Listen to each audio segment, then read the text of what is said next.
So first of all, we will start with TCP headers.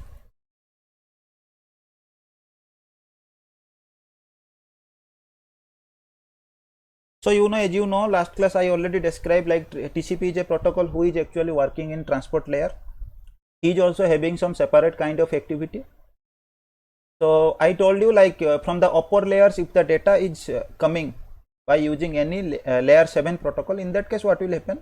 According to the layer 7 protocol, it will decide it will be use TCP or it will use UDP. In case if it's using TCP, for example, I am using data of HTTP. Okay.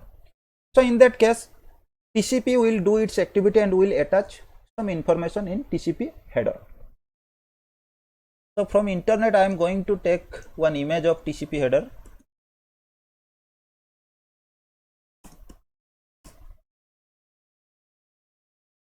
If you are also going to search the TCP header from internet, you can also get. Yeah, this will be the better one.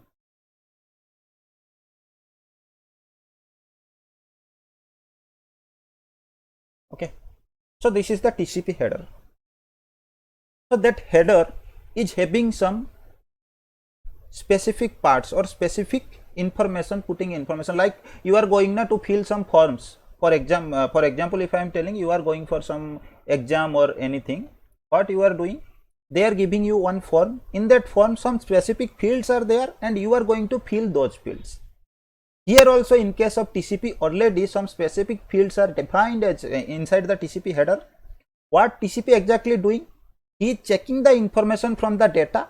According to the data, what he is going to do? He is just going to fill all the fields. Like here you can see now.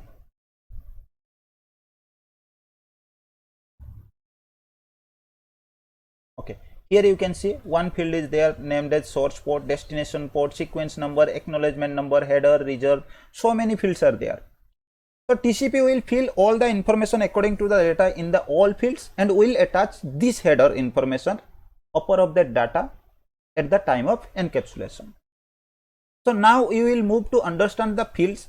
What is the work of all the fields? All the fields are also having some specific work. It's nothing like we can add any kind of information to any field. No, not like that. Some specific job is there for all field also. Like in name field, you are going to write your name. Here also in the source port, for example, if I am telling source port, so in source port, some specific information only we can put inside that. So what kind of information now TCP can add? So we will start with the size of the header first. So if we are going to discuss about the size of the header, then this is one row, this is second row, third, 4, 5. Total 4 row we are having. So this is the actual TCP header. These total we are having 5 row. So total 5 rows you are finding here. This is the total actual original TCP header. In case with TCP, if we are adding some other information, then that information will add in the option field. So that means these 5 rows are already reserved. You can't change anything, only you can put the information. For example, if I am telling you are getting one form, that form is printed and only blank fields are there, you can only fill the blank fields. But if you want to add other information, like you are going for a job interview or something, what you are doing? You are taking that form you can't change. You are just adding some information in that form. After that, what you are doing? Oh, sorry, I denied. Just a second, let me text him once.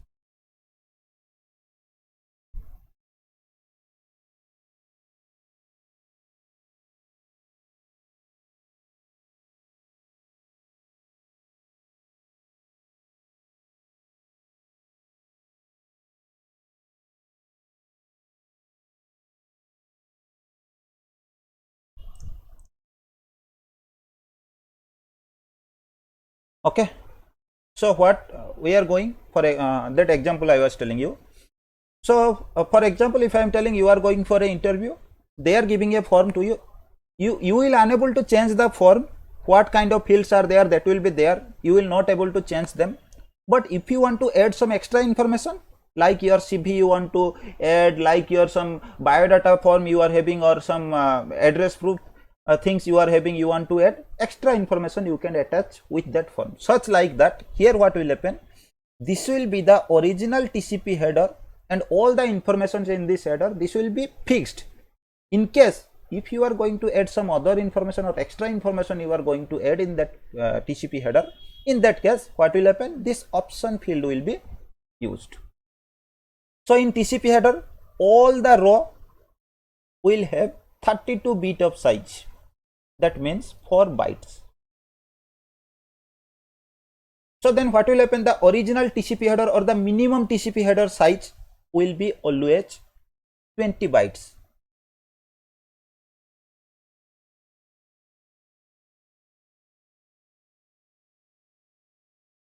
Minimum it will be 20 bytes and maximum the size will be 60 bytes. Why minimum it's 60 bytes?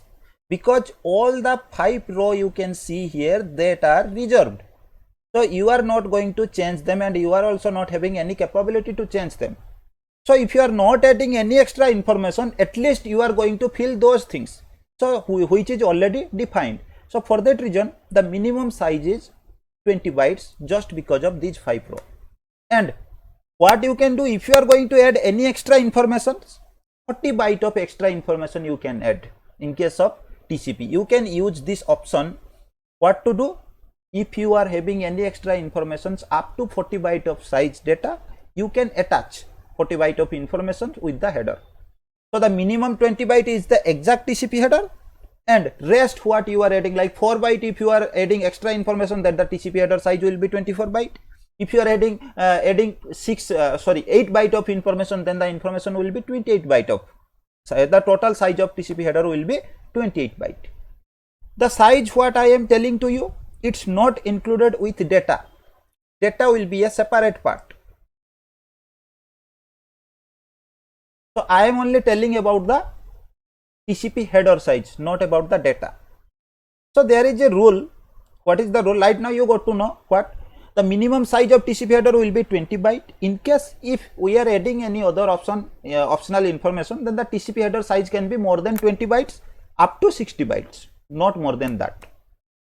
But the one rule is here. What is that rule? 20 byte TCP header size is fixed, but after that, for example, if you are going to add extra 2 byte of informations, then it might be you are thinking the TCP header size will be, total size of the TCP header will be 22 byte. But as per the rule, there is a rule, if you are adding any extra information, then after that also the TCP header size should be multiplied by 4 only. Okay, should be divided by 4 successfully. Means for the original TCP header size, if it's 24 byte, then you know 24 divided by 4, if I am doing the result is 5. Okay, so it's divided by 4. But if I am getting the result like 22 bytes, then what will happen? 22 divided by 4, it's not possible. It's not successfully divided by 4. But according to the rule, what is the TCP header size? It should be multiplied by 4 only. It should be some value that should be multiplied by 4 only. But in this case, 20 bytes is the fixed TCP header size, and I am going to add 2 byte information of some extra information I am going to add, that's of 2 bytes. So the total size of my TCP header is coming 22 byte. So what I can do so that my TCP header size should be divided by 4. So if I am decreasing from 22 to something less value, then what will happen? The extra information I am adding, that information will be less, or that information will be missed. So I can't do that because I don't want to miss any kind of information. What I can do, I can increase the size. If I am having 22 bytes and increasing the TCP header size to 24 byte, then it will be divided by 4.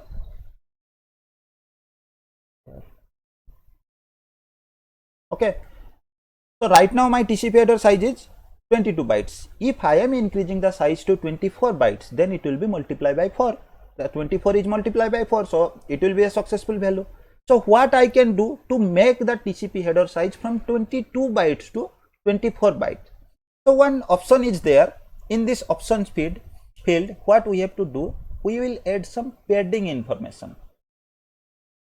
Okay, padding informations means something I am adding. For example, if I am telling you know that shoe box, you are going to buy a shoe from market, you are getting it in a box.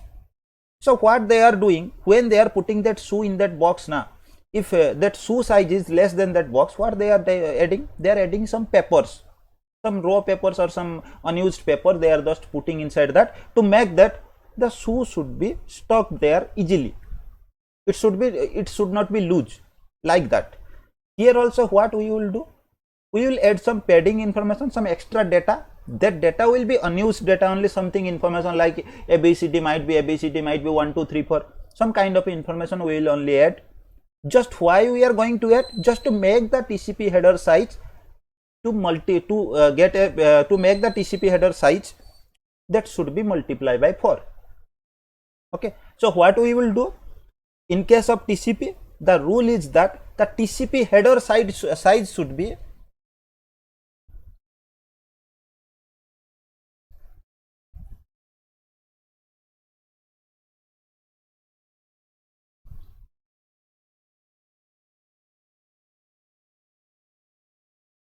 okay.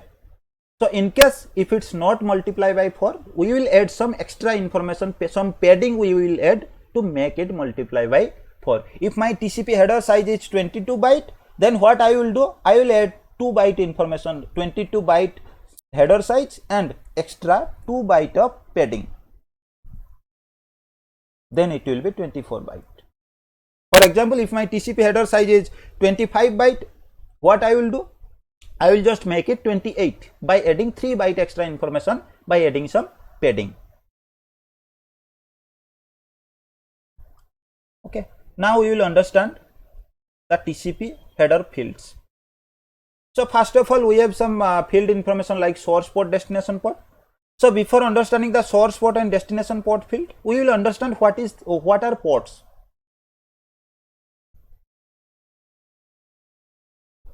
Okay. So you know, you are having one Aadhaar card number. Okay, for your identification, you are using that number. Such like that, if we are using any kind of protocol in layer 7, for example, if I am telling at layer 7 means I am telling application layer. So what every time what I will do, I will not take the name of application layer, network layer, transport layer like that. So application layer I will tell layer 7, transport layer layer 4, network layer layer 3, data link layer layer 2, like that only I will use. So at layer 7 we are using the actual applications by the actual original applications. Okay, so what we are using, like for example I told you I am using HTTP. Which application I am using to call HTTP? Google Chrome browser or something, the original application which is available on my device, I am using that one to call one application or call one protocol at layer 7. Okay, so right now what is happening, when the protocol is generating some data, the data is at the time of encapsulation process, the data is coming to next layer. So just skip that presentation layer and session layer, now come to directly transport layer. So from application layer the data is coming to transport layer, and as HTTP is going to use TCP, it will use TCP. So what is happening, see, I am using HTTP, also at application layer HTTP protocol is there, also SSH protocol is there, also telnet is there, so many protocol are there we can use, and all the protocol are having some specific work, not like what HTTP is doing, SSH is going to do like that, not like that. But when the data is encapsulated by HTTP or SSH or telnet, when it's coming to transport layer, how TCP can identify that one, which data has been generated? It's generated by HTTP, or it's generated by SSH, or it's generated by telnet. How TCP will understand? So what is going to happen here, for all the layer 7 protocol like telnet, SSH, SMTP, SNMP, that NTP, all the protocol that we are using at layer 7 all have one identification number. That identification number is called port number in transport layer. Okay, so what is happening here, all the protocols we are using at transport layer is having some identification at, all the protocols we are using at application layer are having some identification number named as port number at transport layer. So HTTP is having some separate port number, SSH is having some separate port number, and also Telnet is having some separate port number. So what will happen right now, if we are generating data by using HTTP, one port number is there, that's known as 80. So the data will generate with a port number 80. Okay. So now when the data will come to transport layer, what transport layer will do? He will attach the port number with source port, destination or source port number 80, so that the other device who is going to open the TCP header, he can understand the data after this TCP header is HTTP data. Okay. So if I am talking about the port number, there is a range of port number. So the size of port number is 16 bits. Okay. If you are writing any port number, the size will be 16 bit. Size will be 16 bit means the maximum size can be up to 16 bit value. So if you are writing 16 bit value, so minimum value, you know, if I am writing, for example, all 0, if I am putting all 16 bit as 0, the value will be 0. So the range will be from 0 to 65535. Okay. So in networking, what is happening? How I am finding the range?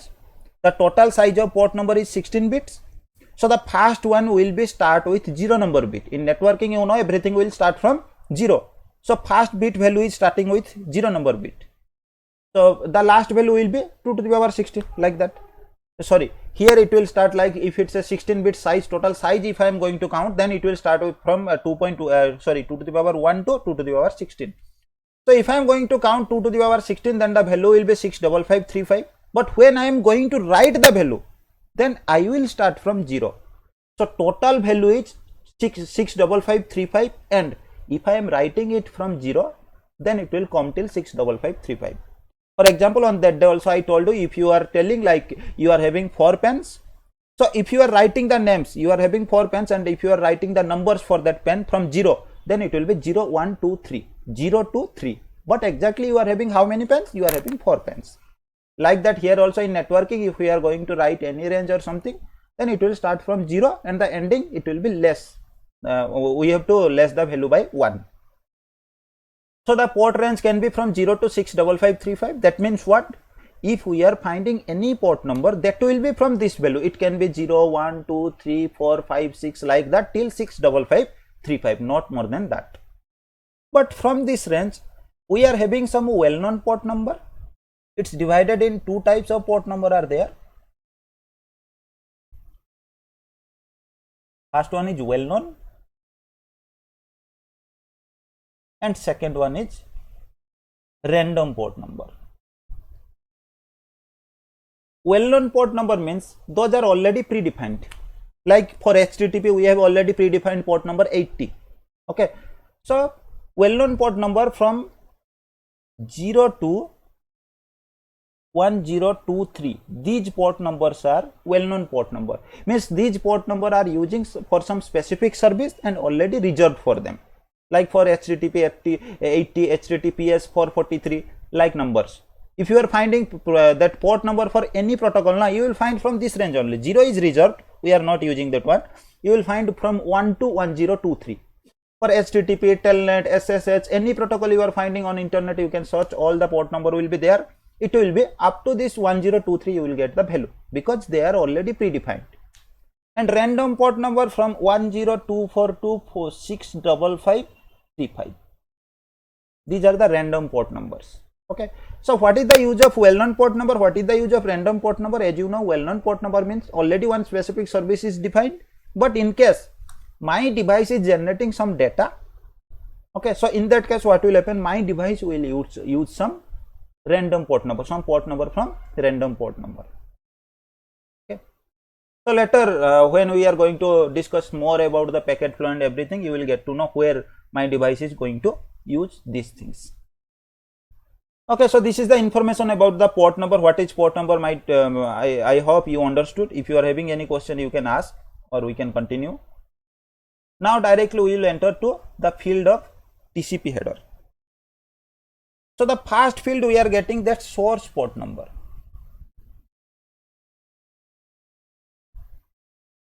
Okay. So what is source port number right now? You know, two things are there. If this device is trying to send some data to this device by using HTTP. So what is exactly happening? When this device will send some data, this A device will send some data to B device at the time of encapsulation process. Before sending the data, it will perform the encapsulation process. So in the encapsulation process at layer 7, it will bind HTTP information like get, request, or what you are going to send. Then at layer 4, what will happen? It will use some source port number and destination port number. So source port number, it will usually take some random port number like 102 for it taken, and destination port number always should be the port number which service you are using. Here it's using HTTP, so the destination port number in TCP header will be 80. So as it's predefined, it will use TCP. So at layer 4 we are using TCP here. Okay. So again the data will come to that layer 3. At layer 3 it will attach the IP address and everything. So at layer 2 it will attach the information like MAC address and everything, and the data will be sent. We will get to know later. We will get to know about layer 3 and layer 2 information also. So this device will receive the data. B device now receiving this information. So whenever B device will receive this information, it will perform the decapsulation process. So while performing the decapsulation process, it will check the information of layer 2, layer 3. After that it will come to layer 4. At layer 4 it will check the destination port number. Then it will get to understand like the data what coming to me, it's a HTTP data. Then only it will open the layer 7 information, and all the information attached for HTTP, it will respond to that. And it also need to send a reply to that. Okay. So whenever it will receive the data, it will send some response to that. So how now, after getting the response, how a device will understand for what service I received that one. We will also get to know about TCP transmission control block and everything later. But right now when it will send the response, it will use the destination port number as 1024. So a device after receiving the response, it will check the information, the destination port number 1024, and it will check the TCP transmission control block. Inside that it will get, yeah, I send a HTTP GET request for that. So that's why it's the response, and it will match everything. After that, if you requested like one web page google.com or something, it will show you on the browser. This kind of thing will happen. So what is the use of source port number right now? When the device is going to generate some data in the encapsulation process, this source port number will be attached in the source port number field of TCP. In this field, it will attach this source port number information. And what is the use of destination port number right now? This source port number will be size of 16 bits. Why it's 16 bits? Because you know the port number range is, the size of port number is 16 bits. So any port number you are entering, it will be up to 16 bit size of data. So for that reason, source port number field will occupy 16 bit of information or 16 bit of size from the TCP header. Next one will be destination port. So destination port will also have size of 16 bits. So in this case, what will happen? For this example, I told you it is using this destination port 80 number. So it will attach that information in the destination port field. So what is the, for what service I want to send a request, I will attach destination port number of that service. Like for example, if I want to request for SSH, you are sitting on a device and you are opening that putty or something trying to SSH a device. So in that case, what you are going to do, your destination port number will be 22. If you are trying to telnet a device, your destination port number will be 23. Okay. So destination port will be attached with the information, what information exactly you are going to access, or which protocol you are going to use, or the other end device, which kind of service you want to send a request to that device. That port number will be attached in the destination port number. So the next field will be sequence number.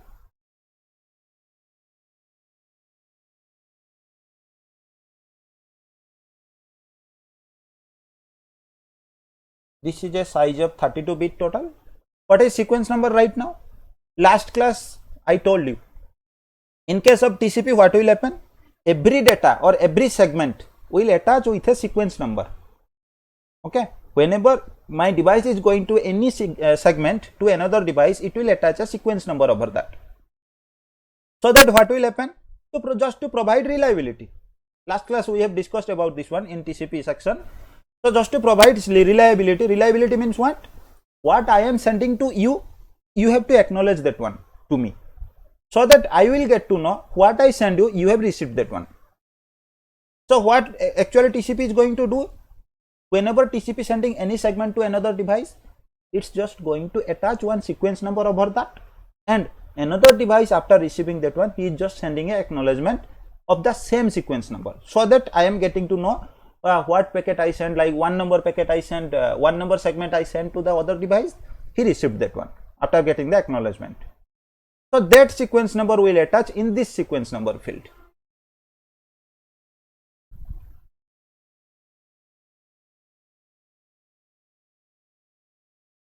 Okay. So the sequence number size is 2 to the power 32 bits. 32 bit means the size can be up to, value.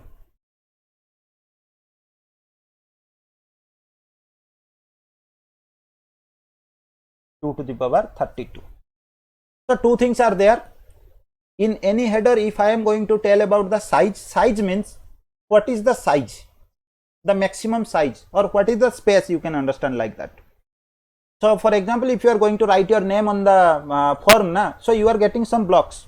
How many blocks are there to fill your name? If you are having 20 blocks or 32 blocks, or how many, that box kind of thing will be there. And how many blocks are there? That's defining the size. And if I am talking the value, then what I am going to write there?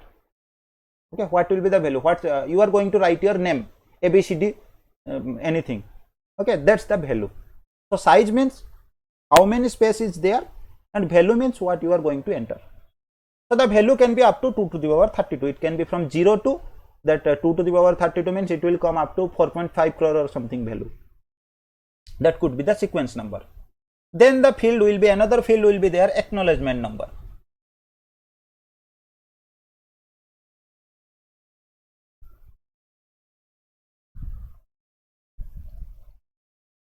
Spelling थोड़ा देख लेना.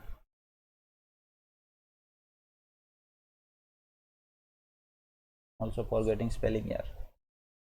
So this acknowledgement number will also have some size of the same size. It will have 32 bit.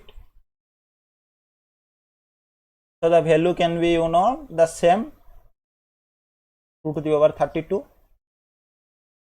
So this what this is actually doing, the acknowledgement number, what last time I told you, the same thing, the information will attach here. That means what the sequence number I am sending, the same acknowledgement should be received to me, so that I can understand the sequence what I sent to you, or the segment what I sent to you, that has been delivered to you successfully. That acknowledgement number will be attached here in the acknowledgement number field. Okay. Then this is not header, this is header size.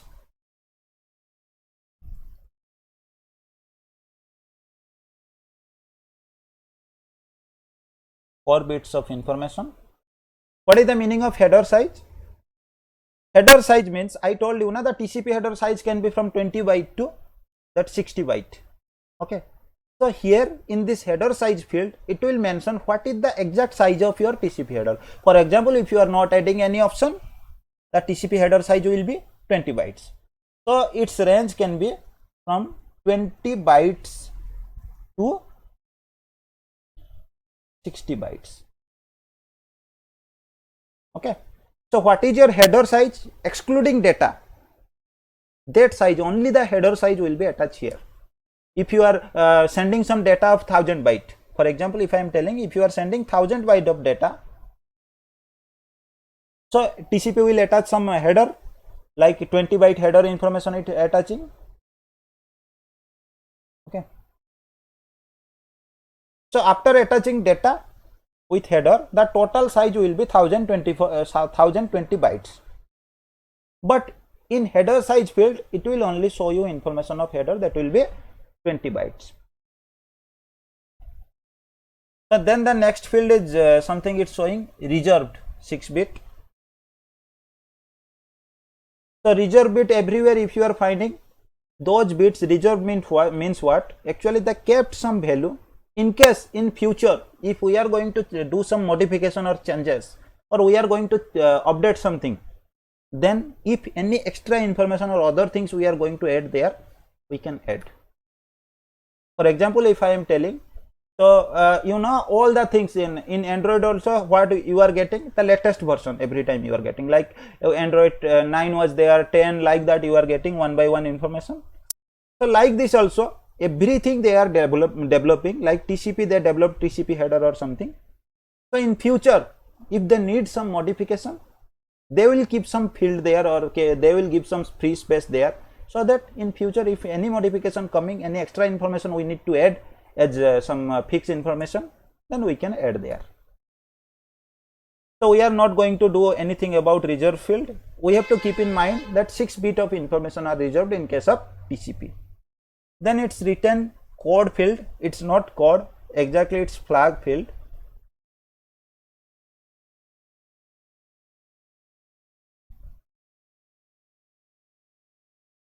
Okay, 6 bit.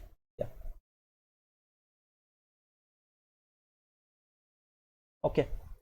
So in TCP header we are having some flags, like which kind of message we are going to send. You know, at the time of telling you the information about three-way handshake, I told you what I told. First of all, one SYN packet or synchronization packet will be sent. Second, one acknowledgement packet will come, like that I told you. So how we are telling, like this is a synchronization packet, this is a acknowledgement packet, this is a finish packet. How we are telling, how my device is generating those kind of packets. One second. So exactly what happening here, whenever my device is generating any packet, TCP is having some flags. If we are enabling any flag or keeping any flag value as on, then what will happen? That message will call as that type of message. For example, if I am telling we are having 6 flags here, first flag will be SYN flag, which is called synchronization message. In three-way handshake, I told you. First of all, one synchronization message will be sent. That will be how why we are calling that one synchronization message, because in TCP header this flag value will be 1. So in TCP header, if TCP using any flag, then what will happen? The value will be 1. If the flag is not in use, then the value will be 0. So if the SYN flag value you are finding as 1, that means we are using that flag. So such like that we are having total 6 flag: synchronization flag, then acknowledgement flag, then we are having one finish flag, fin flag, we are having some urgent flag, URG, reset, and 6th one we are having push flag. Okay, so total 4 flag, 6 flag we are having. Each and every flag is having some different kind of behavior in case of TCP. So we will get to know right now about them. So first of all, I am having one flag that's known as synchronization.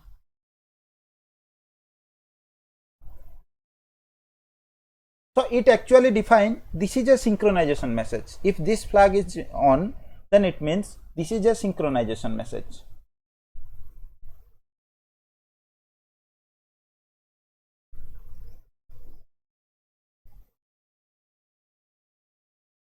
Synchronization message, when we will generate this kind of message? At the time of starting, we are going to send any data to a destination device. At the time of sending, we will send a synchronization message. For what? To establish a connection. I want to establish a connection with you, then I will synchronize a connection request with you. So in that case, what we will use? TCP will enable this flag. If this flag is enabled, then device is sending a synchronization message. Next, we are having acknowledgement message or ACK flag. This is means what? This is a acknowledgement message.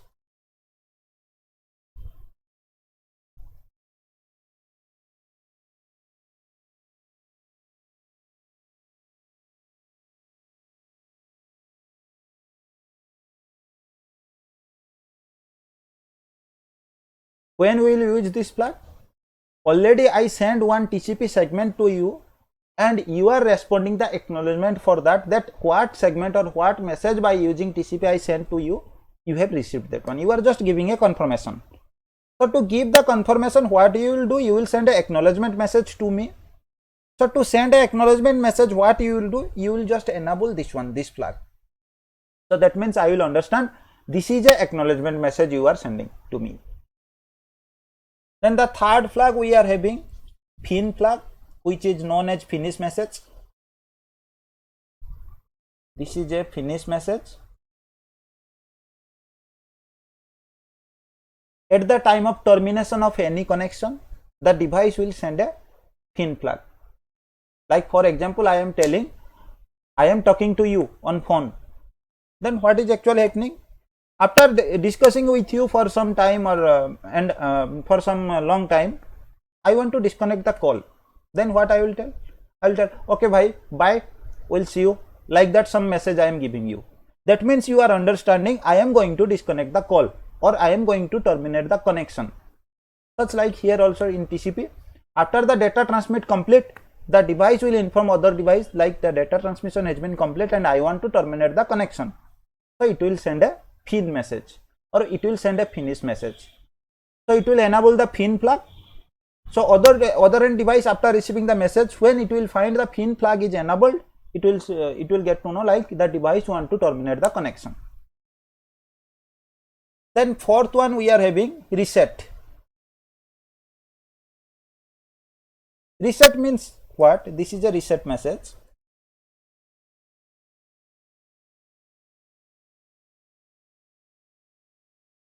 So what actually will happen? See, I am requesting you something. For example, I am asking you, do you have 500 rupees? Like that I am asking you. So if you are not having, if you are having the money, then I will send a synchronization message you for requesting request of that 500 rupees. Then the data transmit like you will give me 500 rupees, I will give it return to you, or like that something will happen. But in case you are not having 500 rupees or you are not ready to give to me, then what will happen? If I am asking you like, do you have 500 rupees? You will say, what you will say? No, I don't have. So it's like that in case of TCP. In case we are requesting some service means what? I am trying to access one device by using SSH, but the device is not enabled with SSH. Okay, there is no service like SSH is running for that device.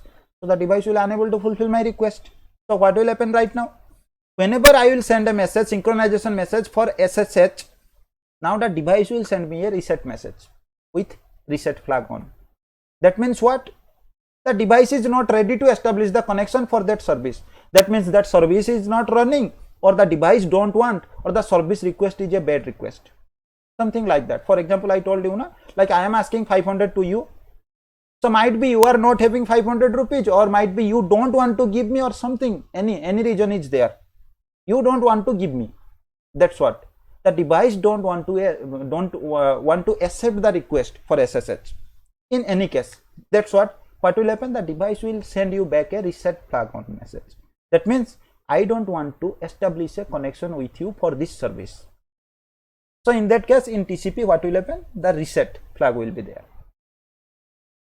For a small example, I am telling. So what is happening right now? The same thing I am telling. You are sending a message. Your source port number is something, or destination and destination port number. Your source port number, random port number, destination port number you are using 22, and you are sending one request to B number device. At B device, no service of SSH is there. SSH is not running. So B will send you. You are sending a SYN request for 22 port number, but B will send you a reset message for 22 port number. That 22 is not running at me, or I don't want to establish a connection. Then we are having two more flags. Fifth number flag is urgent flag.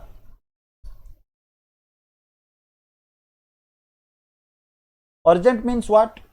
See, when we are going to send some data now, like multiple devices are sending, or also if I am discussing about one device, then my device is sending so many data in a second also. continuously. So many kind of data my device is going to send in a second. If you are connecting to your device to internet or to your network now, then if you are going to capture by using some packet capture device, you will see some continuous data sending. You are not going to access any internet or anything, still the device is sending some data. So how my data is going to move? My data is actually traveling in bits. Whenever my device receiving any data, that also it's receiving by bits, and whenever my device sending data also, this is going to send as bits. But in when we are going to use the transmission media, the bits is going to convert into electrical signal or something, the data is going to transmit. So you know, so many kind of data are traveling in a second. Might be lakhs number of data, thousand number of data are going to send. But from all the data, that might be some data are urgent data. In case, for example, if I am telling, see, you know not on roads, what is happening? You are finding so many kind of device, so many vehicles are there, like only general cars are there, so many police vehicles are there, so many political people vehicles are there, and also you are finding some ambulance. But if you are finding any ambulance, then this is one kind of urgent thing, means the ambulance should be sent fast. So this is one urgent device. You can, some urgent case is there, so that the ambulance is going. There is a reason. In our data also some kind of urgent things are there. If a device is trying to send any urgent data to any device, then what will happen? It will use this urgent flag. Then what will happen? So for example, if I am telling this is A device, this is B device. So A is sending so many kind of data to B device, but if it's sending a data with urgent flag, then what will happen? At B, whenever B receiving any data at urgent flag, what it will do? First of all, in Q, exactly what happened whenever our data, means our device is receiving any kind of data now, you know that NIC, in that NIC you will get one Ethernet port. So for NIC, for that port, one buffer memory already assigned for that. Whenever my device receiving any data on this port, first of all the data is going to store in buffer memory, then the data is going to process, then processor will take that data from the buffer memory and will process. Like that is happening. So in that buffer memory, if it's finding any data receiving with urgent flag on, then first of all it will process that data. Like for example, if I am telling you are having some this kind of packet, bits are coming to you, 5 bits are there, and this bit received with urgent flag on, then what will happen? As per according to the rule, normal rule, it could process this bit first, then this one, then this one, then this one, like this. But as this bit is coming with urgent flag on, it will first process this one, then it will process this one. So if my device is finding any kind of urgent bit on or urgent flag on data, then in that case that urgent flag on bit should be processed first. Then we are having another flag that's known as push flag. So what will happen in push flag? If my device, in such kind of case you can understand, if my device receiving any push any data which is having push flag enabled, then what will happen? My device will not store that data in the buffer memory and directly will send to the processor. So this is my device. So according to the rule, so I am telling this is my buffer memory. So my data what it's receiving, first it should be stored in the buffer memory, then it should be sent to the processor one by one, so that my processor can process one by one. But if my device receiving any data with push flag on, then the data will not send to the buffer memory, directly it will send to the processor for processing. In some cases, later if you are going to use those kind of things, in some cases we have to use these kind of things. So might be, I am also not clear, the management control data we are using now, like for Telnet SSH to manage a device, those data I think will come with push flag on. Later we will check that one. So you have to keep in mind, if my device is receiving any data which is enabled with push flag, then the data will not store in buffer memory.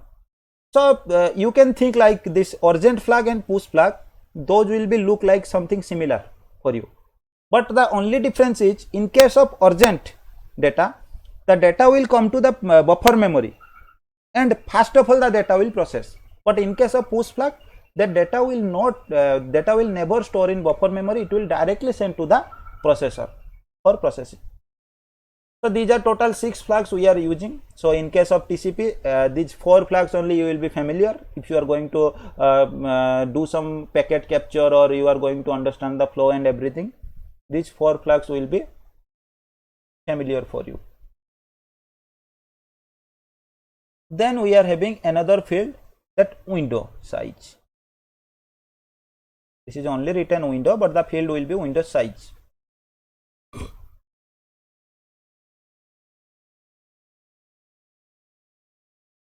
The size will be total 16 bits.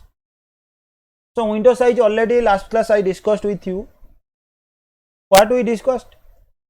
Like if my device is sending one segment to another one and another one giving an acknowledgement for that, continuously the process is continuing, then the data sending will be slow in case of TCP. So then they develop with a technology that known as windowing. So by using windowing, what is going to happen? My device can send multiple number of segment at a time to another device, and the another device, after receiving the multiple number of segment, can send an acknowledgement for all, so that the data transmit should be fast. So how many number of segments a device can send, that will depend upon the window size. Last class also we discussed about that. That window size, what is the window size of your device, that information will be attached in the field of window size. What is your window size? For example, last class I think we taken 5000 byte or something window size. So that window size information will be attached here. By default, the window size value will be 4128 byte. You will see the 4128 by default value or something what you have configured. You can also change the information. What value you are going to set as the window size, that information will be attached every time the device going to encapsulate the information in TCP header.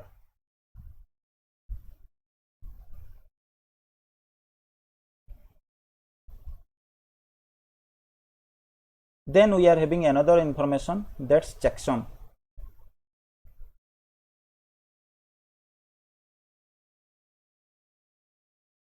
This is also having information of 16 bits. Try to understand what is checksum actually. See, for example, if I am telling you are going to send 10 chocolates to me, but who knows that you are sending 10 chocolates to me, and when I am receiving, that could be 8. The guy who is taking the chocolate from you and giving to me, he could eat 2 chocolates. Then how I will get to know that you send me exactly 10 chocolates? Two things are there to do that one. One is, what will happen? Only one thing is there. What you can do, if you are counting the number of chocolate you are sending to me and attaching the information on the box, on which box you are sending to me, then I can get to know you are sending 10 chocolates to me. Either you can mention on that box, or you can send me message, or you can tell me I am sending you 10 chocolates or something. Anyhow, if I am getting the information like you are going to send 10 chocolates to me, then after receiving I can also count. After counting, if I am finding 10 chocolates, then it's okay. If I am not finding 10 chocolates, then it's not okay. The same thing you are doing now, like from Flipkart you are going to order one box of 5 items or something. So after receiving the 5 items, while they are sending to you, they are checking 5 items are there or not. They are packing 5 items, and when you are receiving, you are also checking 5 items are there or not. If it's not there, you are just returning that one. In case of TCP also the same thing happen. What will happen? Whenever you are sending some number of data to me or some amount of data, what data you are going to send? You know that this is the TCP header and this will be the data. So who knows, one device is sending the data to another device, and between the data sending to another device by that through the transmission media, who knows, some internet issue was there, some connection issue was there, data is missed or something. The data can be also missed, na? If I am sending some data to your device, in between if any problem happen, then the data can also be missed. So in case the data is missing, then the proper information will not deliver to the receiver one, to the receiver device. So what will happen in case of TCP? After attaching the header and data, everything, TCP will run one checksum algorithm. what it's going to run? One checksum algorithm. That algorithm will run including the TCP header and data. For all the informations, it's going to run one checksum algorithm. After running the algorithm, some checksum value will be there. Okay, this checksum value size will be like 0x 4 bit will be there. Why 4 bit? Because we are having only 16 bit of size, so it will be in hexadecimal format. So that I retain with 0x. So after getting the output or after getting the checksum value, it will attach the same information here, and the data will be sent to the another device. And what will happen? Another device, after receiving the data, he will also run the checksum algorithm. After running that checksum algorithm, he will also check the value, he will also get a value, and if the value is exactly same to this value, then only it will accept the data. Else, if the value is not coming same, that means something is missed, so it will not accept that one. So what my sender device will do? This is my sender device and this is my receiving device. At the time of encapsulation, it will run a checksum algorithm for TCP header and data, both header and data. It will run a checksum algorithm. It will get a value and it will put the value in checksum field. In this field, it will add the value and it will send the information to the another device. And another device also, after receiving, what it will do? For the TCP header and data, including both, it will also run one checksum algorithm. After running the checksum algorithm, it will compare with the value, what value it's received from the receiver end. If the value is same, checksum value is coming same, that means it's okay, it's error free. And if the checksum value is not same, that means there is some error, something missed, so it will not accept. Okay, so checksum value, actually it used to make the data transmit error free data transmit.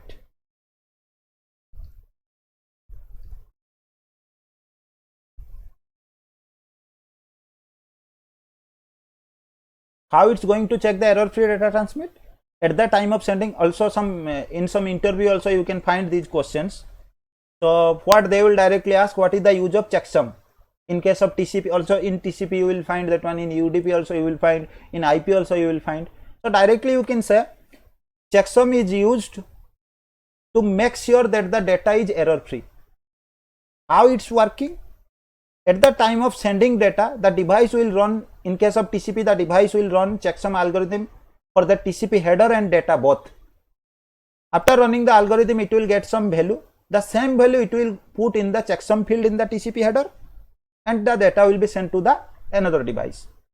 Another device, after receiving the data, it will also process the decapsulate process. At the time of performing the decapsulation process for TCP header, it will also run the checksum algorithm for TCP header and the data what it's received.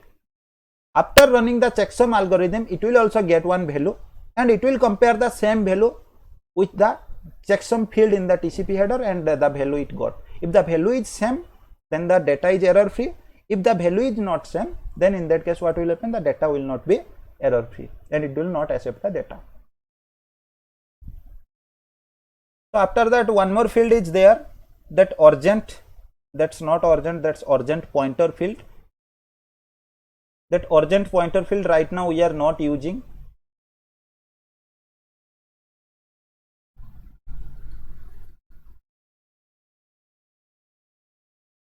Okay, this is also having 60 bit of size. Right now we are not using this urgent pointer field just because we are having urgent flag. In case of urgent, if we want to send any data, then we can enable that flag instead of using this one. Because if we are going to enable that flag, then the size will be only 1 bit of information. If we are enabling here, then the size will be 16 bit. So this is not in use right now.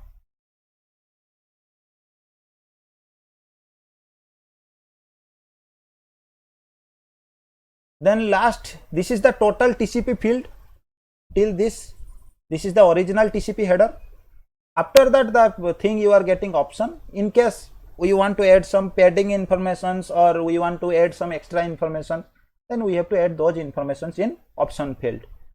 So in option field, if we are going to add any extra informations, then that extra informations will called TLV.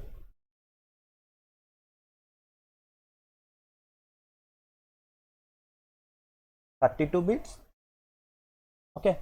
If we are going to add any extra information in option field, then the field will call as TLB. TLB means type, length, and this one is value. Okay. Type means which kind of service I am going to attach, which kind of extra information I am going to attach. For example, if I am telling I am using one protocol, that protocol known as TLS. Okay, so TLS, DTLS, some kind of protocol are there which actually work in layer 4, and if they are going to attach any information, they will attach in the, because we are only having two protocol in layer 4, TCP or UDP. These protocol will add their information in the extra field, in the option field of that TCP. For example, if I am telling TLS, then the type will be TLS, something will be there. Length, how much size of data I am going to attach, that size I told you na, the size will be attached here, like 4 byte informations I am going to attach. Then the value, what is the 4 byte informations you are going to attach, A, B, C, D, what you are going to attach. 3 things will be there. Type will define the service, length will define the size of the service, size of the data what you are going to attach for that service. Value will be what is the actual original data you are going to attach. For example, if I am telling, I was giving you example of that form na, one field is there, option field. So that in option field what you are going to attach, now you are going to attach like for example, in that form one field was missing, your Aadhaar card number is missing. Okay, so what you are going in that option field, what you are going to write in type field, you are going to write this is my Aadhaar number. Length field you are going to attach, this is 12 bit of information or 12 digit information, and value field you are going to attach your Aadhaar number, what is your number. So in option, if you are going to add any information, then that will call type, length, value or TLB field you have to attach. After this all informations you filled, then the data will come, what the data generated at the application layer.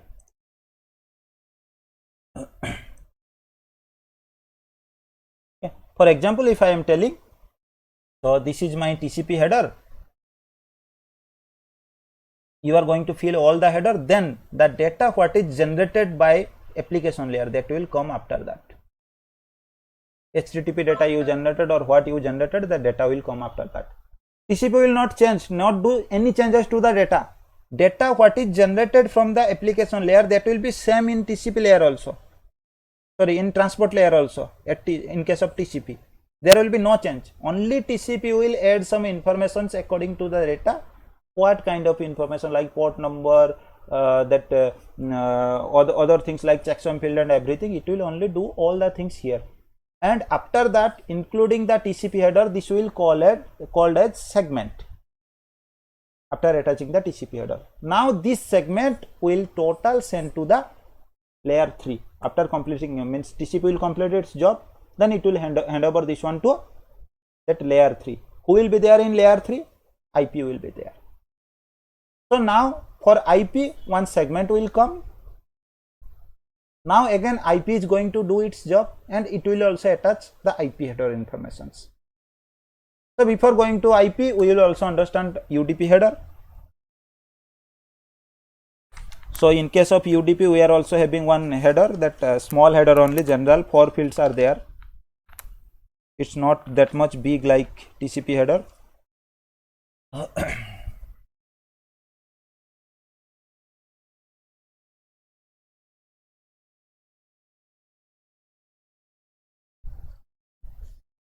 In UDP header only we are having 4 fields. So 2 row are there. This is also same, like one row will be size of 4 bytes, second row will be size of 4 bytes. So total size of UDP header is 8 bytes. There is no option or anything. So the fixed size of UDP header size is 8 bytes. Not more than that, not less than that. Okay. So in UDP header we are having 4 fields. First one is source port, second one is destination port, because port number is the identification in transport layer. So for that reason, in TCP also you will get the port number. In case of UDP also you will get the port number. And for TCP and UDP, the service port number will be same. It's not like it will change. Some protocol are there at layer 7, like for example DNS. DNS use both TCP and UDP.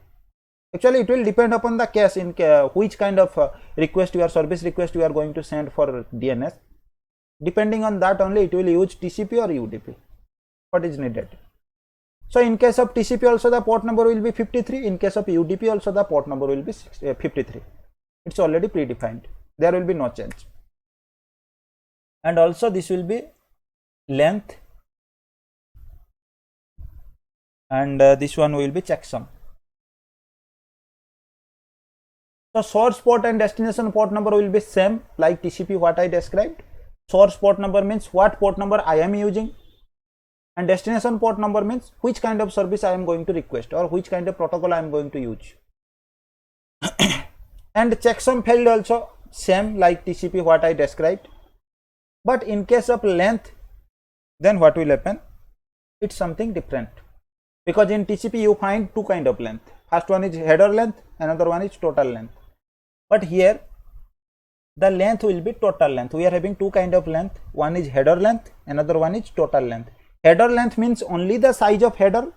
Total length means the size of header including data size, both. If I am sending 1000 byte of data, then after attaching the TCP header, the header size will be 20 byte. If I am telling total length, then total length will be 1020 byte.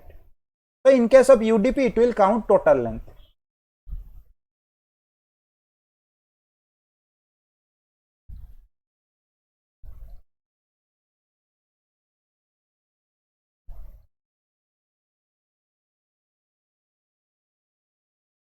Okay. So the length will be UDP header plus data. The total length it will define, and the length size will be 16 bits. In 16 bits it will define what is the size of the data. All the fields in UDP header, it will also 16-bit information, it will also have 16-bit information. All are having 16-bit of information. Okay, so there is no much information about that UDP header. Then we will move towards that IP header. If you are having any confusion about TCP header, you can ask right now, because I will find the IP header from internet.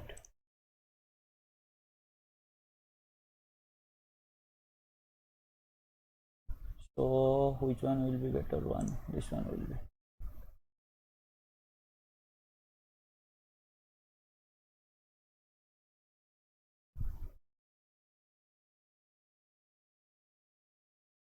Okay.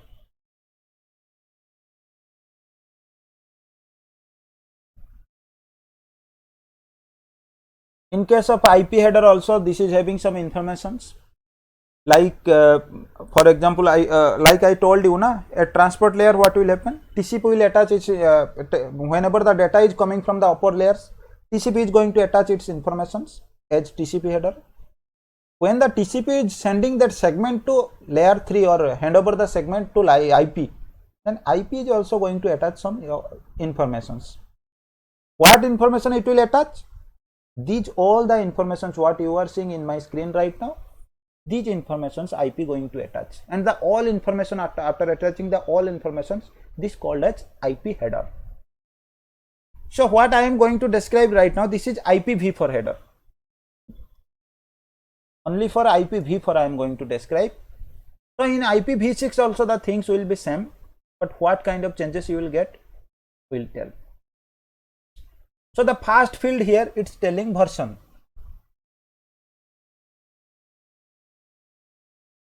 So total 4 byte of information it will show. Version means we are having two version of IP address. What? IPv4 and IPv6. Which kind of version I am using right now? For example, if I am telling about IPv4, it will tell the version field in IPv4 as IPv4. How it will mention? For IPv4, the version is of having 4 bits, and total 4 bits we are having. So for IPv4, the informations will be 0100. If I am converting 01, this is in binary format. If I am converting this one into decimal, you will get 4. That means I am using IPv4. In case of IPv6, the version field will be 0110. That means I am using IPv6. So if you are converting this one, then this value will come 6. The version field will define which version of IP I am using, IPv4 or IPv6.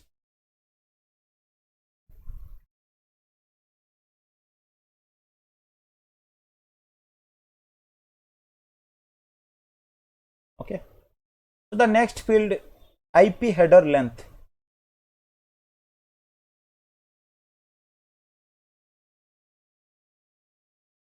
So this is also having 4 bits of information.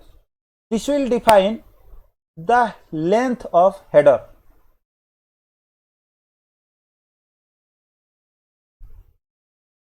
Okay, only header, not including the data. Only the length of IP header it will define. Okay, so what will be the length of IP header? Like TCP only, this is also same. So this is the original IP header, and this is if you are finding any extra information like TCP I told you, option field will be there. So this original IP header, all the row are having 4 bytes of informations. So that means the original IP header size will be 20 bytes. In case if you are adding any option field, then 40 byte extra information again you can add. So the IP header range will be, the size of IP header or header length will be from 20 byte to 60 byte of information. So here also the range is same, 20 bytes to 60 bytes. Also the same rule like TCP, the header length should be multiply by 4. Okay, if it's not multiplied by 4, then what we can do, like for example in TCP I told you the same example I am telling. The original IP header is 20 byte, I am adding extra 2 byte informations, it's not multiplied by 4. What I can do right now, I can add padding, extra 2 byte information of padding, so that it can be multiplied by 4. Here also the same thing like TCP, the same thing is happening here. Then we are getting 8 byte of type of service or class of service, you can say TOS, 8 bytes, sorry 8 bits. I'm writing bytes, no bits. Okay, so this is 8 bit of information type of service. In case we are going to prioritize our service, so what will happen, according to the priority informations, the type of service bit will be enabled. So you know one thing is there, quality of service, so that also not part of CCNA. So what it will do, so many type of data are there, like voice data is there, video data is there, and also you are sending some HTTP data or web data is there, so many kind of data is there. And you know, if you are using one network, you are only using one connection. Okay, you are not going to use, you know that IP phone, voice over IP technology we are going to use. You know the technology streaming, video streaming we are going to use. And you know the technology that you are using to browse some data. 3 things are there, for example I am telling. So we are using only one internet connection or only one network is there, and we are going to use all the services by using that one. So in a single wire, all the data are going to transmit right now. So there should be some kind of prioritization. Why? What is the need of that? The thing is like, you know voice data, voice over IP phone or voice over IP technology you are using. By using one IP phone, you are going to call someone. In case there is a traffic jam means what? So many users are trying to utilize the bandwidth, and internet is also getting slow. Okay, your network is getting slow just because of that. There is a congestion. So what will happen in that case? If you are calling someone, the call data will not go now. You are calling means you are generating some voice data. That data is going to transmit by using the same transmission media, and there is a congestion. So what will happen? What you are telling right now, or if your network speed is slow, then what will happen? I am telling hello, then there will be a delay. The other guy who is receiving my call, he will get the hello message after 15 seconds, 20 seconds, like that also it can happen. Or might be it might not reach to that guy. But if I am using any voice data, there should be some prioritization things. Now, if I am not using that web, I am unable to browse. That's right. That's okay. Still we can manage. But if I want to call someone and I am unable to call, then there could be some issue in case of emergency or something. If I want to tell something, I am unable to use that one. Then voice data should be prioritized. It should be moved, means fast. It should be aligned, or it should be prioritized when it's going to transmit in the transmission media or through a network device. The next thing is about video data. You are watching one live cricket match. So if your internet is slow, will you able to get the means live match? Every time it will be buffering, and you will unable to watch that streaming. So it should be also prioritized.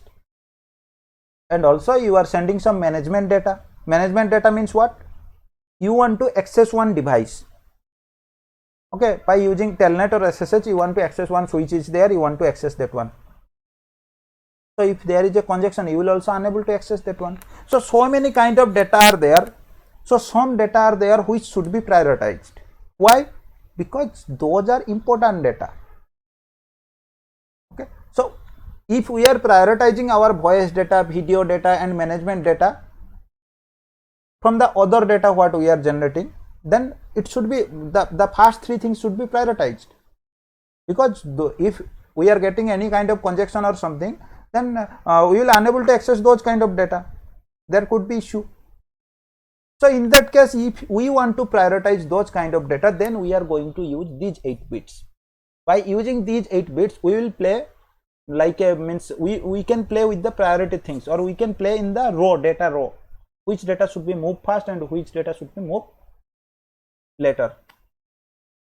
So here what will happen, some data informations will be there. In the case of quality service, we will use these 8 bits, and also we will prioritize some data, we will attach some information according to data, so so that the data should be prioritized. For example, I told you one thing, in case of in road also, you are finding so many kind of data, so many kind of vehicles. Ambulance are there, police vans are there, some important VIP persons van are there, and also some general people van are there. So it should be like ambulance data or ambulance vehicle should be prioritized first, then those VIP peoples, then police peoples, then normal peoples. Like that also we can do, we can make our data also prioritize or something. That quality of service total one, another topic is there for that. So using that one also we can do. So in case of layer 3, if we want to use quality of service, so we have to use these 8 bits to do that one. So these, or it's class of service, you can understand.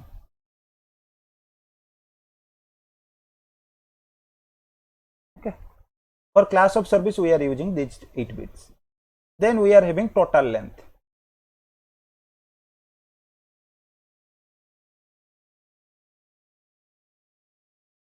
This is 16-bit information. So total length means IP header length plus data length.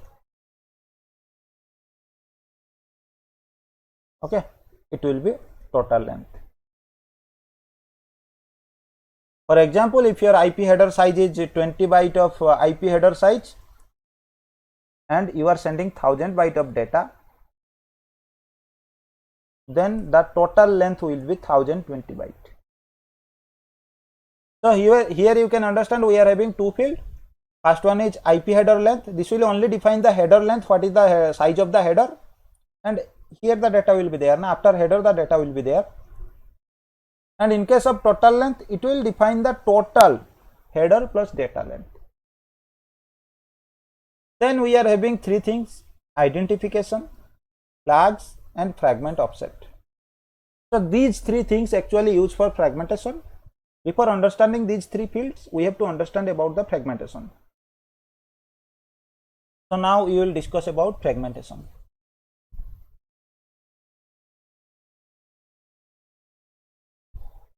I hope last time I make you understand about segmentation. I hope you understood that one, and also you know what is the use of segmentation. So right now what is happening here, in case my device is using TCP, then what is happening, from the data upper layers or that application layer, the data is generating.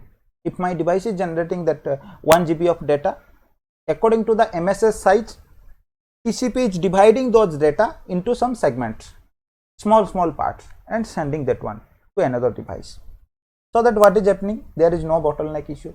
For example, if I am telling this is a device, this is another device, and you are using 1 Mbps link. 1 Mbps link means the bandwidth of this link is 1 Mbps, so that it can max to max it can send data up to 1 Mbps size of data. Okay, in a second it can send 1 Mbps size of data, or at a time also if you are sending big size of data, up to 1 Mbps size of data it can send. So right now what is happening, if I am generating any HTTP data or I am generating any data at application layer and it's using TCP, then segmentation is happening according to the MSS size. TCP is breaking that data into segments and small parts and successfully sending to B device. But in case, for example, you might get one question in your mind, or you should think like that. In case the application layer protocol is using UDP and generating 10 Mbps size of data, then what will happen? In UDP there is no segmentation, I told you. So what will happen right now? The total 10 Mbps size of data will send to this link, but this link capability is 1 Mbps. Then what will happen? The data will be dropped. It will unable to send because my I have a pipe. That pipe is having capability of sending 100 ml water in a second, but you are trying to push 1 liter of water. Then what will happen? It will unable to send that one. So in this case also the same thing will happen. So in IP also one thing will be there, that's known as fragmentation, like segmentation only. So what will happen? There is a concept of MTU, maximum transmission unit.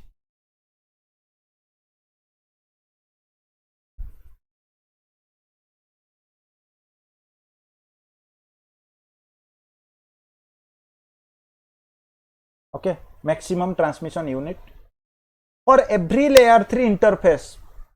Every layer 3 interface means the interface where we can configure a IP address. Also for layer 2 interface, layer 2 MTU is also there. It's been defined a size of MTU, maximum transmission unit. If you want also you can change that one. So by default the MTU size will be 1500 bytes. Okay, so what will happen?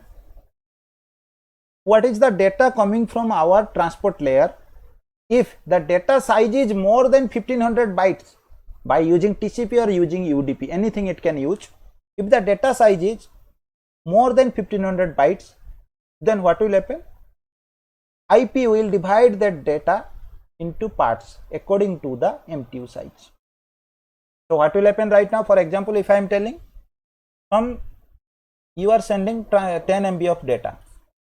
Okay, from transport layer the data is coming of size of 10 MB, sorry 10 MB total size.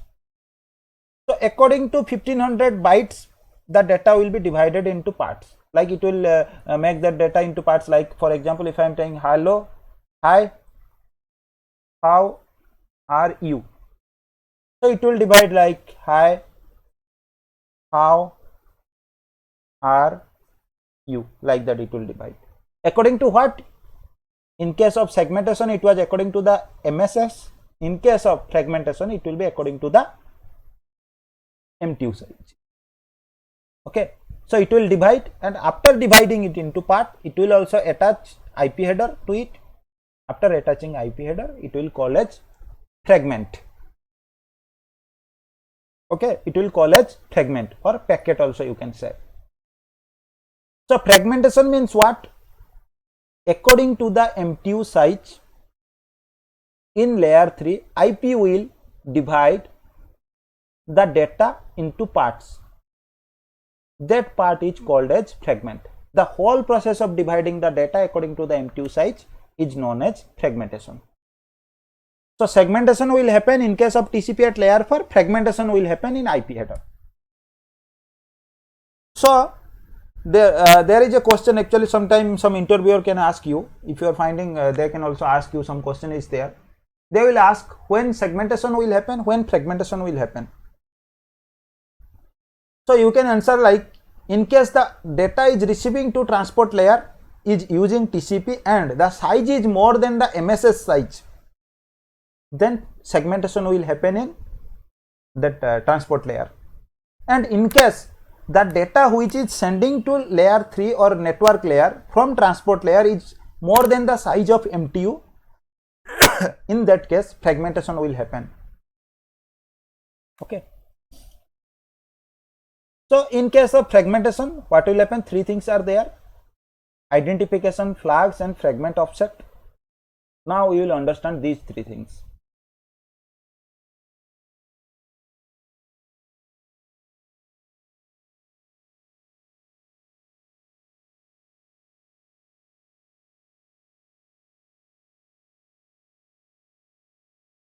Okay. So now this is a device, A device, this is B device. So A device send a what A device send? A device send a message to B device. That message is, hello, how are you? So according to the MTU size at layer 3, what is happening? A is going to divide that one. Same like segmentation I told you, I am telling you, try to understand. So what it is going to do? This is the message. So this is a message, means this is the main packet, you can understand like that. Or this is the root packet, you can understand like that. The whole message is a main packet. So there should be an ID for that message. For example, if I am telling the message ID is, this is a 1 number message or something, you can understand like that. So A is going to divide this one like, hello, how are you? It is sending like that.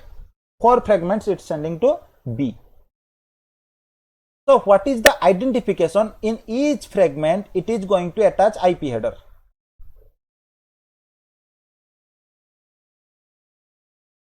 Okay. So also another message it is going to send, that's message number 2. Hi dear.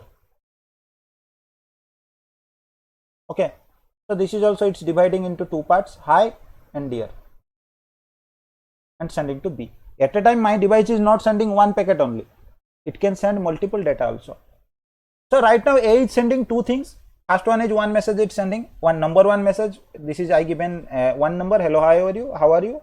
This is second number. So B is receiving 2 messages. Now what is identification we will do? In each message it is going to attach the IP header. In that IP header A will attach the identification of the message. Like here I have given some identification 1. This is for another message identification 2. So here it will attach 1 in each header as a identification, and for these 2 messages it will maintain H2. So what will happen right now?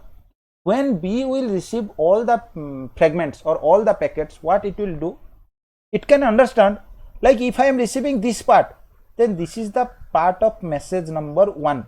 If I am receiving this one, then this is the part of message number 1. But if I am receiving this one, this is the part of message number 2. So that what will happen? There could be nothing. If I am not attaching with any identification right now, then it might be happen.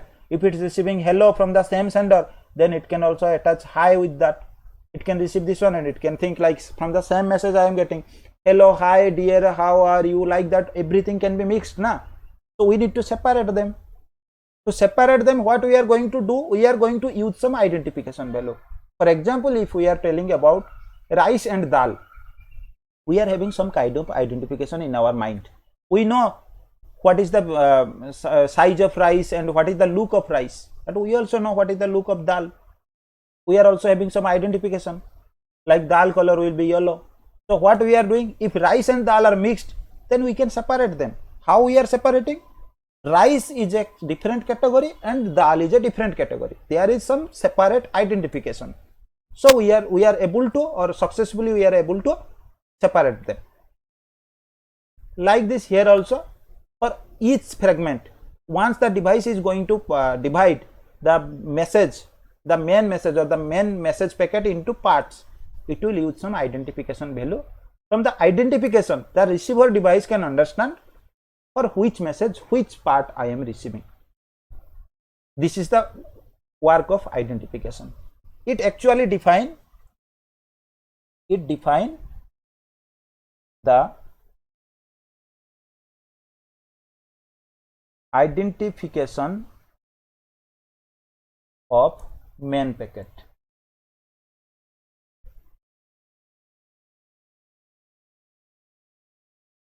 Okay.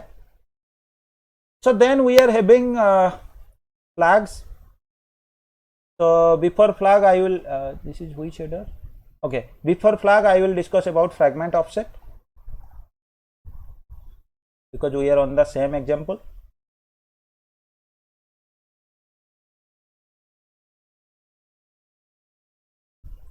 This is total 13 bit of information. So the same thing, what fragment offset is going to do here, same example I am telling. This is A device, this is B device. A is going to this thing already we discussed in TCP also. Same message is sending, hi, how are you? This is the main message. It's sending like, hi, how are you? Okay, this is going to send to another device. So now if B receiving 4 message packets or 4 fragments B is receiving, then it might be like first it's receiving hi, then it's receiving R, then receiving how you, then it will understand like hi, R, how you, then there will be no meaning. So in this case what will happen? When A will divide the main message into parts or into fragments, what it will do? It will attach a sequence number. This will having a sequence number 1, this is 2, this is 3, this is 4. In case of TCP we called this one sequence number, but in case of IP we will add some fragment offset value. Okay, so this value will call some fragment offset value. What it will do? Fragment offset actually use the receiving device or the receiver device to rearrange the packet. So fragment offset value, according to this value only, this receiver device now can arrange the packet. How it will rearrange? This is the first message packet, this is the second message part, this is the third part, this is the fourth part. So you can understand like, hi, how are you? So mainly the fragment offset will help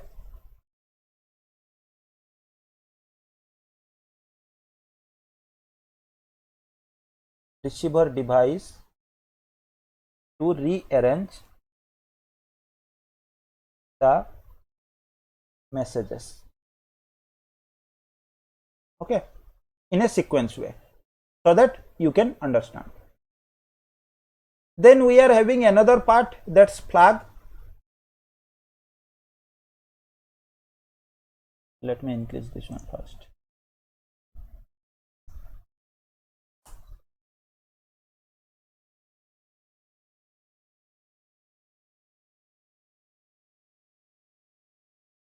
Here we are only having 3 bit. 3 bit means we are having total 3 flags. So first flag, more fragment.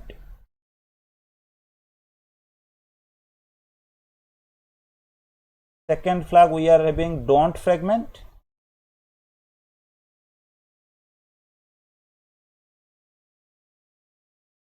Third one we are having, this is reserved, means not in use. We are not using the third one. Like what this means, in future if we are getting any other things, we can develop any other flag, we can use this reserve bit as a new flag. So we are having 2 things are here, 2 flags are here, more fragment and don't fragment. So means what? Clearly in 2 line, more fragment means what? I am coming to this example only. Whenever this packet will send to B first, then it will use one flag, more fragment equal to 1. That means what? After this fragment, another fragment is there. In this packet also, this will mention more fragment equal to 1. That means after that also one more fragment is coming. This is means more fragment, this will also use 1. That means another one is coming, but here the more fragment will be 0. That means no other messages are there. Why? What is the use of more fragment? If we are not using that one, then if B receiving only these two part first, then it could think these two part are the messages of, then it can show you na are you. So are you, there is no meaning na, you are not getting the full message. So what will happen?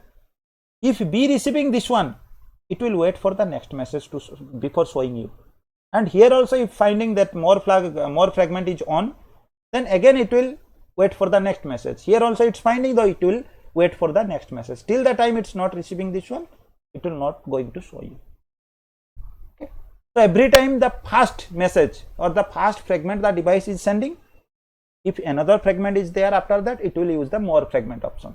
That means another fragment is going to send towards you. Another thing is there, don't fragment. Don't fragment means in case we don't want to do fragmentation, we don't want to perform fragmentation, because if we are performing fragmentation also, the data sending process could be slow, because my device before sending data performing segmentation, then performing fragmentation, so many things now. So device is going to spend some time for those things. So in case if I don't want to do fragment for some kind of service, I can enable this thing. So whenever the don't fragment is enabled, then at layer 3, in case of IP, the fragmentation will not happen. There will be no fragmentation. Directly the data IP will attach other informations and will send the data. But we have to keep in mind, if we are going to disable this one, then we have to keep in mind like what bandwidth we are going to use and for which service we are going to do. For example, if I am telling if my service is using TCP, then we can disable this one also, because in TCP segmentation is already happening, because you know segmentation is happening according to what? According to that one MSS size. So by default MSS size is 1460 byte. You are adding 20 byte of what? TCP header, then the size equal to 1480 bytes. And if this information coming to my layer 3 device, then what will happen? Sorry, layer 3, this information coming to layer 3 or network layer, it will add a IP header. That IP header size will be 20 byte by default I am telling, and it will be 1500 byte.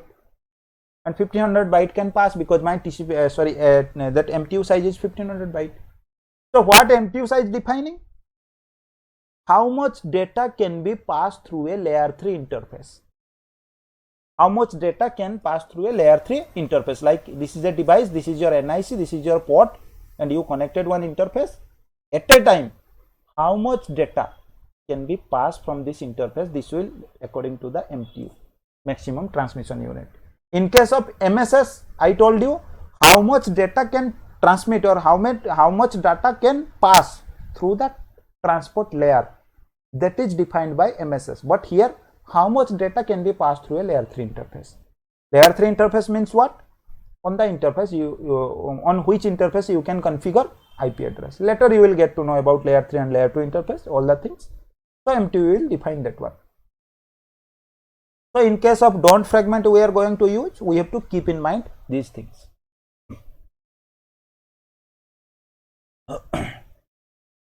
Then we are having some time to live value.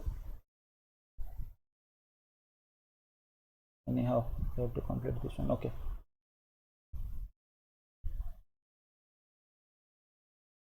TTL, total 8 bits of information. TTL means time to live. It actually used to avoid loop at network layer, or you can say it used to avoid layer 3 loop. How it's going to layer 3 data plane loop also you can say. I am not going that much deeper with informations, just because you will get confused. Simply I am telling, and what I am telling till now till right now what I am telling to you, that might also change in future. I can also change the statement, because right now what I am telling to you, so that you can understand easily. I am not going to use any other words, technical words. Okay. So TTL actually, why we are going to use this one? This is actually working to avoid layer 3 loop or network layer loop. How? See, for example, I am telling if A device is sending any data to B device and B is sending the same data to A device, then there is a loop. Loop means what? What I am sending the same information again I am receiving. That is a loop scenario. Or you can understand, if we are having multiple paths, we are getting the same informations. Like for example, if you are telling what you are doing, one you can understand like this. One water tank is there, you are putting one pipe, you are using one motor, and again what you are doing, from that motor again you are taking the water and you are putting inside that. So there is a loop. What information you are sending towards that motor, again you are coming receiving back. So the same information happening here. What A is sending to B, again it's receiving back from B. That means one loop is happening. Then what will happen? What A is sending to B, B is again sending to A, then again A will send to B, again B is sending to A. Continuously the process will happen. So what will happen? If the continuously loop is happening, then we are having only one transmission media. Then the number of packets in the transmission media will be increased due to that loop. So that all the bandwidth can be can be conjected. The transmission media or the path can be conjected for that. So what will happen right now? If the conjunction is happening, you will unable to send any kind of data. The data also can be dropped for this case. So in this case, to avoid layer 3 kind of loop, to avoid loop in layer 3 or network layer, so we have one feature that's known as time to live. So what will happen right now? So how it will work to avoid this kind of loop? You understood the loop scenario right now. Now I will understand, make you understand how the loop is going to stop here. So now whenever A will send any data to B in IP header, it will mention some TTL value. Okay, and the TTL value is predefined. If your device is trying to send data from Microsoft device like Windows, then the TTL value will start with Windows 128. TTL value can be ranged from 0 to 255. Okay. In case of Microsoft device, the TTL value will start with 128. Linux, the value will be 64. In case of other device, in case of Cisco devices, the value will be 255. So now, if this is a Microsoft device, then what will happen? For example, whenever A will send any data in, to B in layer 3, it will mention 128 TTL value, and it will send the data to B. So there is a rule: if a layer 3 device is sending or is passing the data, it will decrease the TTL value by 1. For example, if I am telling I am a layer 3 device, you are also a layer 3 device. After that, one guy Ram is there, he is also a layer 3 device. I am giving you one packet with TTL value 1 because I am generating the packet. Whenever you are just passing the packet to Ram, what you will do? You will decrease the TTL value by 1. So when you will send the packet to Ram, you will mention the TTL value 127. I send you with 128, you will mention 127, you will send to RAM. Same like that, whenever this device is sending any data to B and B is sending to C, another device, then here the TTL value will be 128. When it will send, the TTL value will be 127. So if I am coming back to the loop scenario, now what will happen? A is sending the data to B with TTL value 128, and there is a loop. Again B is sending back to A. Some kind of loop is happening due to some reason. That's why when B will send to A, it will decrease the TTL value to 127, and again A will receive, and again if it's sending to B, it will send with TTL value 126, and again B will send with 125. Like that, the value will be decreased after every device sending that one. Then what will happen? Once after 127 passing or something, the device the TTL value will come to 0, and if the TTL value is 0, it means drop. If the TTL value is coming to 0, that means the device who is receiving with TTL value 0, simply he will understand I have to drop the packet. He will not do anything with that packet. So by this the loop will avoid. What will happen right now? If it's generating with TTL value 128, then 128 time the data will pass, or 64 time, you can understand. This is 1 time, 2 time, 3 time, 4 time, like this it will happen till 128 time. So till 164 circle it will move, then the data will be dropped. So the loop can be avoided by using TTL. So if you are doing some kind of like, you know, we are sending in, this is a Windows device. So if I am sending ping packet, like I am pinging to 8.8.8.8. So you can see here the TTL value is 119. So that means what, you know, my device generated the packet with TTL value 128 just because it's a Microsoft device, but to reach 8.8.8.8, I found how many devices? Around 9 devices are there in the way. So the TTL, all the devices are decreasing the TTL value, and I am getting the result. At the last, the device who is responding to me, I am finding the TTL value 119.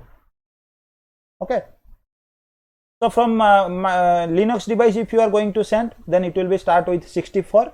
So nearby 54, 56, you will get some result if you are pinging. From Cisco device, if you are pinging, then you will get some value like 240, 242, like that, because it will start from 255. So in this way, TTL is going to avoid the loop in layer 3. Then after that, we are having another field known as protocol field. So we'll do one thing. Today we will skip, and next class we will discuss about protocol field, header checksum, source, destination. It will not take more time. We'll complete in 5 minutes. Only protocol field you need to understand.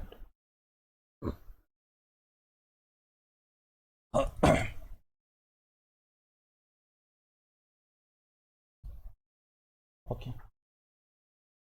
So what protocol field is telling? Like in TCP and UDP, we are having some identification process by using that port numbers. In case of IP, we are having some protocol numbers. What protocol number do? It define which protocol is being used after IP. Which protocol being used after IP means IP is working in layer 3. After layer 3, at layer 4, which protocol is being used? Or in other line, you can understand like that. Also, you can write like it define which informations, which kind of information encapsulated inside IP header. Okay, what it will define? Which thing IP header going to encapsulate, or over what kind of information IP header has been attached its header. This will define as protocol number. The protocol number means what? It's like port number, but at layer 4, the identification of layer 7 protocol will be the port number. But in case of layer 3, the identification of upper layer protocols will be protocol number. So after, if we are talking about that HTTP, then after IP, transport layer will be there. After that, HTTP will be there. So in transport layer, it will attach informations like it's using TCP. Let me increase this one.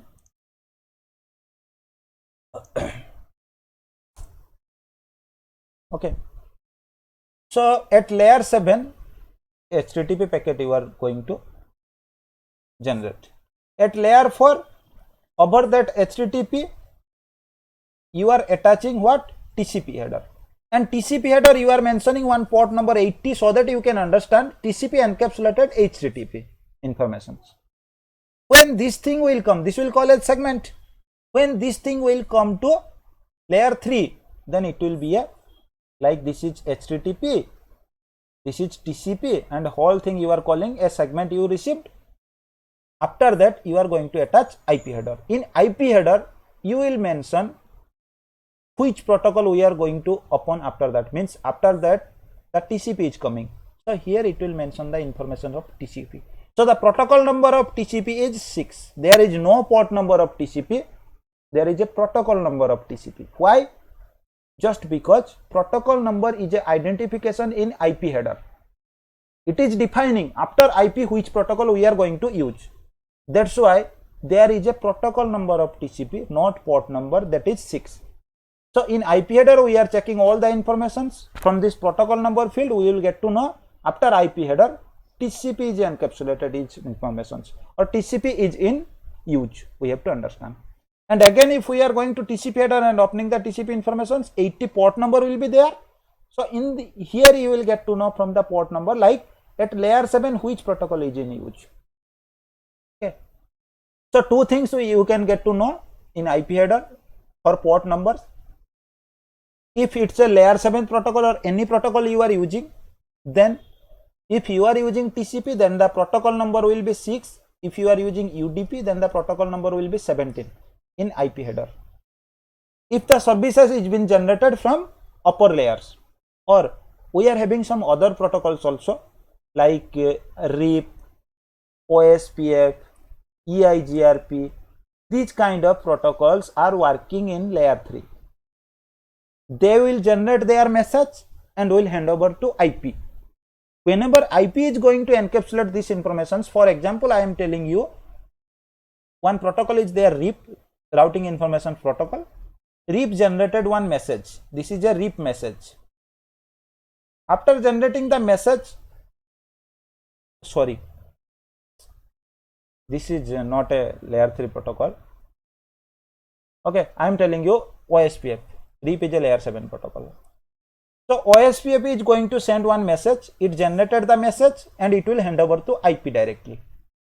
So in IP, there is a protocol number for OSPF already predefined, and that protocol number OSPF IP going to attach here. Okay, in IP header, the protocol number of OSPF will be here, that will be 89. So whenever you are going to open this one, this IP header, you will get to know from this protocol number what after IP OSPF is in use. Okay, so for that reason I wrote here two statements for you. It defines which protocol has been used after IP. It can also define all the things, or in other way you can also say which informations or which kind of service information has been encapsulated inside IP. And if we are talking about the other things, then header checksum is there. In case of IP, it will only run the checksum for the header, not for the data. Okay.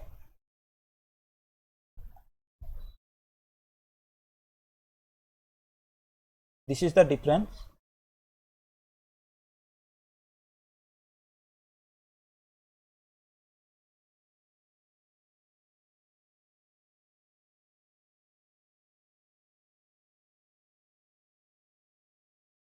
Only for the header.